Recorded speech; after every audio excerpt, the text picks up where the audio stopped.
আলহামদুলিল্লাহ রাব্বুল আলামিন। আমার এই লাল লাল বিল্ডিংটা সবার কাছে অনেক জনপ্রিয়। 2003-এ এটা স্টার্ট করছিলাম করার।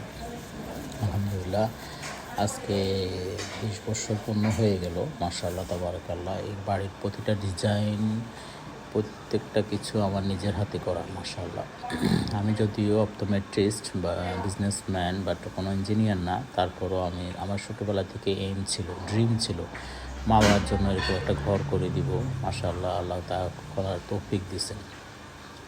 এটা একটা ছাদ বাগান। এখানে ছাতা আছে, এটাকে লাভজুম বলি। এখানে বিভিন্ন আঙ্গুর গাছ আছে, আম গাছ আছে। আম গাছের ফল অনেকে খাইছেন মাশাআল্লাহ, আত্মীয় স্বজনের মাঝে দিছি। আমি নিজে খাওয়ার থেকে অন্যকে খাওয়ানো পছন্দ করি। এটা আমার আম্মুও পছন্দ করত, আর এটা আল্লাহও পছন্দ করেন, আল্লাহ রাসূলও পছন্দ করেন। তো আলহামদুলিল্লাহ অনেক রকমের, এটাও অনেক বড় বড় আম ধরে। এখানে একটা আছে ব্যানানা ম্যাঙ্গো, এটাও ইন্ডিয়া থেকে আনা হয়েছে। এটা আমার চিলে কোঠা, এখানে আমি একাকিত্ব সময় পার করি। আবার বন্ধুবান্ধবরা আসে তখন তান্দুরি চিকেন, হাঁস পার্টি, বিভিন্ন রকমের পার্টি চলে এখানে।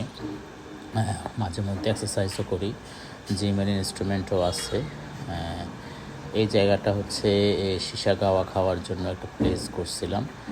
বিভিন্ন রকমের হাজার গোলাপ, বড় গোলাপ আছে এখানে। এই জায়গাটা সীসা খাওয়ার জন্য একটা প্লেস করছি, এখানে বসে সীসা খাওয়া হয়। তো সবাই আমার জন্য দোয়া করবেন। জাযাকাল্লাহ খায়।